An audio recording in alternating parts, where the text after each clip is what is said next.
নমস্কার বন্ধুরা, আজকের রেসিপি টমেটো পরোটা। চলুন বন্ধুরা দেখে নেওয়া যাক রেসিপিটা। সেই জন্য প্রথমে আমি দুটো টমেটো নিয়েছি, এখানে সেদ্ধ করে নিয়েছি। একটু ওপরটা ছুরি দিয়ে চিড়ে নিয়েছিলাম, দিয়ে সেদ্ধ করে নিয়েছি।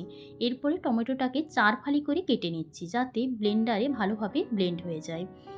এখন টমেটোটা 4 ফালি করে টুকরো করা হয়ে গেছে। এরপরে আমি মিক্সি জারের মধ্যে দিয়ে দিলাম টমেটোটা। এতে দিয়ে দিচ্ছি লবণ স্বাদ অনুযায়ী, হাফ টিস্পুনের মতো হলুদ গুঁড়ো, আর দিয়ে দিচ্ছি হাফ টিস্পুনের মতো লাল লঙ্কার গুঁড়ো, আর হাফ টেবিল চামচের মতো চিনি দিয়ে দিলাম, আর 1 টেবিল চামচ সর্ষের তেল দিয়ে দিচ্ছি, আর দিয়ে দিচ্ছি একটা লঙ্কাকে একটু ফাটিয়ে দিয়ে দিলাম। তবে ঝালটা আপনারা আপনাদের স্বাদ অনুযায়ী দিতে পারেন এখানে। এরপরে দিয়ে দিচ্ছি 1 টেবিল চামচের মতো আদার টুকরো। এখানে দিয়ে দিলাম 3 টেবিল চামচ জল, দিয়ে মিহি পেস্ট করে নেব। মিহি পেস্ট হয়ে গেছে। এরপরে একটা পাত্রের মধ্যে আমি মিশ্রণটা ঢেলে দিচ্ছি। দেখতে পাচ্ছেন একটা দুটো গোটা গোটা একটু বড় বড় টমেটো রয়ে গেছে, সেগুলোকে হাতের সাহায্যে ভালোভাবে আমি ছেঁকে নিলাম। ছেঁকে নিয়ে এটা ফেলে দিচ্ছি। এরপরে এর মধ্যে আমি ময়দা দিয়ে ডোটা তৈরি করব। সেই জন্য প্রথমে আমি 1 কাপ ময়দা এখানে দিয়ে ভালো করে মেখে নেব। এখন মাখা হয়ে গেছে অনেকটাই। এরপরে আমি আস্তে আস্তে আবারও আমি ওই 1 কাপ ময়দারই একটু 1 কাপের হাফ কাপের একটু বেশি দিয়ে দিলাম, দিয়ে ভালো করে আবারও একটু মাখবো। মেখে আর শেষের ময়দাটাও দিয়ে দেব, কারণ পুরোপুরি 2 কাপ ময়দাই আমার এখানে লেগেছে। তারপরে হাতে একটু লাগলে 1 টেবিল চামচ ময়দা হলেই হয়ে যাবে। একটুখানি হালকা হালকা করে ছিটিয়ে দিয়ে মেখে নিতে হবে, তাহলে একদম ভালো একটা সুন্দর ডো তৈরি হয়ে যাবে। এখন দেখতে পাচ্ছেন ডোটা রেডি হয়ে গেছে। এরপরে ওপর থেকে একটু সর্ষের তেল আমি ভালোভাবে বুলিয়ে নিলাম, দিয়ে ঢাকা দিয়ে আধ ঘন্টা আমি রেখে দিচ্ছি। এখন আমি আরেকটা গোলা বানিয়ে নেব। সেই জন্য এখানে ঝিরিঝিরি করে পেঁয়াজকে, একটা মিডিয়াম সাইজ পেঁয়াজকে লম্বা ঝিরি করে কেটে নিয়েছি, আর দুটো এখানে কাঁচা লঙ্কার কুচি করে দিয়ে দিলাম, আর স্বাদ অনুযায়ী লবণ দিয়ে একটু হাতের সাহায্যে ভালো করে এটা নরম করে নিতে হবে মেখে। এখন নরম হয়ে গেছে। এখানে আমি দুটো ডিম ফাটিয়ে দিয়ে দিচ্ছি। এরপরে ডিমের গোলাটাকে ভালোভাবে আমি ফেটিয়ে নেব। আমি এখানে কাঁটা চামচ দিয়েও ফেটিয়ে নিয়েছি, আপনারা হাত দিয়েও ফেটাতে পারেন।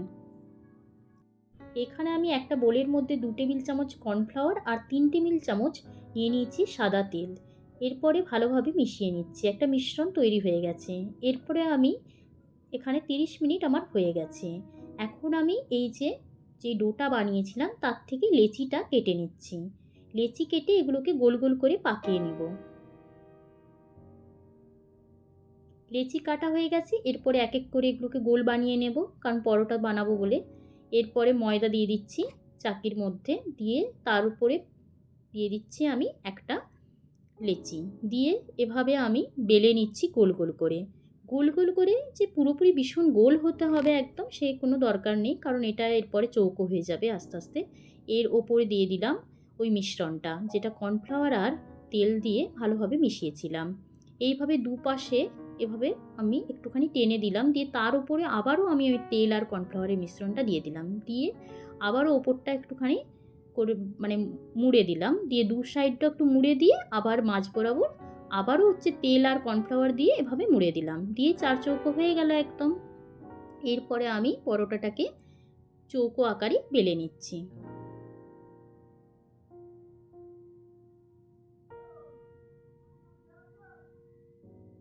এভাবে বেলে নিলে ভেতরের এই যে লেয়ারগুলো খুব ভালোভাবে বোঝা যায়।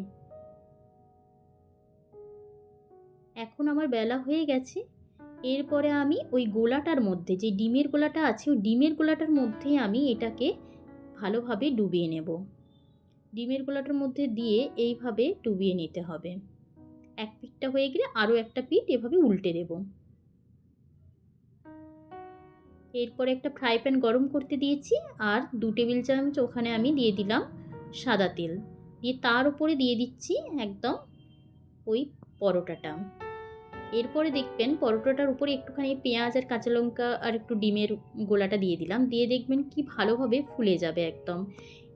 মিডিয়াম ফ্লেমেই প্রথমে রাখতে হবে। এখন এভাবে চেপে চেপে দিতে হবে, যাতে করে ওটা ভালোভাবে ভেতর থেকে ভালোভাবে সেঁকা হয়। আর এইভাবে দেখতে পাচ্ছেন একদম পুরোপুরি বলের মতো ফুলে যাচ্ছে। এইভাবে আমি প্রত্যেকটা তৈরি করে নেব। আর এই রেসিপিটা কেমন লাগলো বন্ধুরা? আপনাদের যদি ভালো লেগে থাকে তাহলে আমাকে লাইক করবেন, আর চ্যানেলটিকে সাবস্ক্রাইব করে দেবেন। আর কমেন্ট করতে কিন্তু ভুলবেন না যে রেসিপিটা কেমন হয়েছে। দেখতে পাচ্ছেন আমি একদম একটা কেটে দেখাচ্ছি, ভেতরে কত লেয়ার হয়েছে দেখুন।